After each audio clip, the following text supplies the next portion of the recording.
I want to talk about completing the square, which is really one of the best ways to work with quadratics and parabolas because it really can help us get a lot of information at once.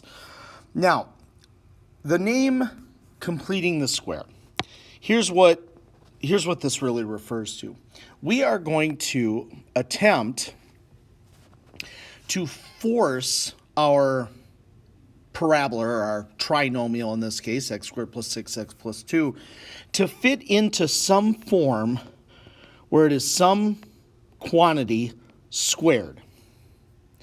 So really, what we're going to do every time in completing the square is we're going to ignore the term that doesn't have an x. It's just going to be kind of off at the end, and we deal with that at the end. We want to work with the x squared plus 6x. And I'm going to write it like this, x squared plus 6x. And I'm going to leave a little room, and I got that plus 2 from here just off at the end. Okay, my goal is to make this into something like this. And the way I can do that is to take the coefficient on x, divide it by 2. So I'm just going to make a note here. I'm going to do 6 divided by 2, and then I'm going to square that number. Well, 6 divided by 2 is 3. 3 squared is 9. I'm going to put a plus 9 right there. Now, you are not allowed to just add 9 to an equation. This takes an equation and just shifts it up 9. So what I'm going to do is here at the end, I'm going to subtract 9. And just notice here, then I have not changed the equation at all. This would have shifted it up 9 units.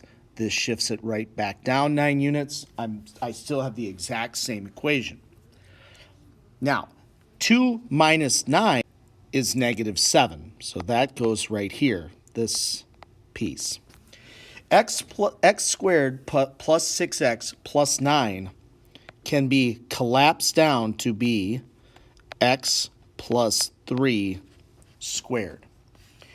Now, when we think about factoring, and we'd say, well, what two numbers multiply to 9 and add up to 6? It's 3 and 3. We have designed this using our kind of little methodology right here. We have designed this to work. It will collapse down to be x plus or minus something squared. And that's what's meant by complete the square. We figured out what this number was to complete this trinomial to make a square. Okay? Now, here's the nice thing about this form. This is what's referred to as vertex form. I'm going to make a note of that. Vertex form, because this formula tells me the shift of my parabola. It was shifted back 3 units and down 7 units. So I know where the vertex is. I know where the bottom of my graph is. But I can also use this form to find the zeros. I can take this, I'm going to put this kind of right over here. I can take my formula and set it equal to 0. And I can add 7 to both sides. I can take the square root of both sides. Remember, when you're solving with the square root, you have to put a plus or minus square root of 7. We have to always have those two answers. And then I could subtract 3. Now, I'm going to write it this way. Instead of putting a minus 3 off the end, a lot of times we like to have our kind of our integer number first with the plus or minus with that radical second.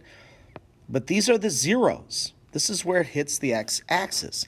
So we're able to figure out where the bottom of my parabola is and where it hits the axis. Let me show you what that would look like. So here's my graph of x plus 3 squared minus 7. And there's the vertex. And you can see that that's back 3 and down 7. And then again, here are my zeros. That I left them with radical form, you know, the negative 3 plus or minus, but you can see them with the decimal answers there. So this is a really slick method to being able to get a lot of information about a parabola. Let's do another example. All right, x squared minus 12x plus 16. I guess one thing to just check first is it factorable? You know, because sometimes that's easier to deal with. It's not. You can't find two numbers that multiply to 16 and add up to negative 12. So I'm going to complete the square. So x squared minus 12x, leave a little room. I got my 16 out here. Let's complete the square. We're going to take half of negative 12, so negative 12 divided by 2, and we're going to square it. Well, negative 6 squared is 36. Again, you've got to offset that over here. So this part outside the parentheses, 16 minus 36, that's negative 20. And this part inside the parentheses will collapse down to be x minus 6 squared. It's always this number, the number you found to square, you know, when you took this and divided by 2. But again, we were trying to create this so that if we were, you know, doing our kind of factoring work, we'd say, well, here are all the numbers that multiply to 36.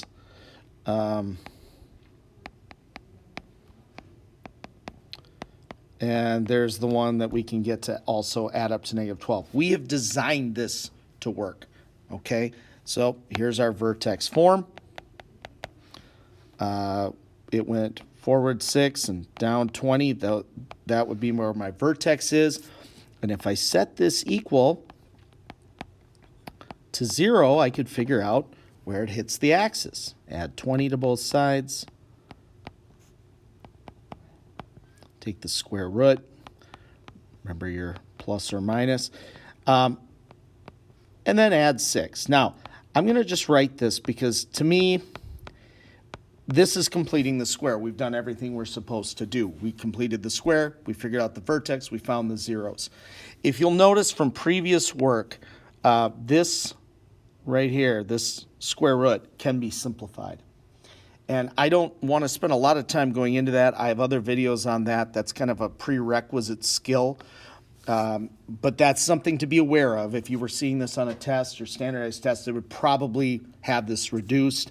So just remember the format for doing that is you figure out what two numbers multiply together to be 20 and which one of them is a perfect square.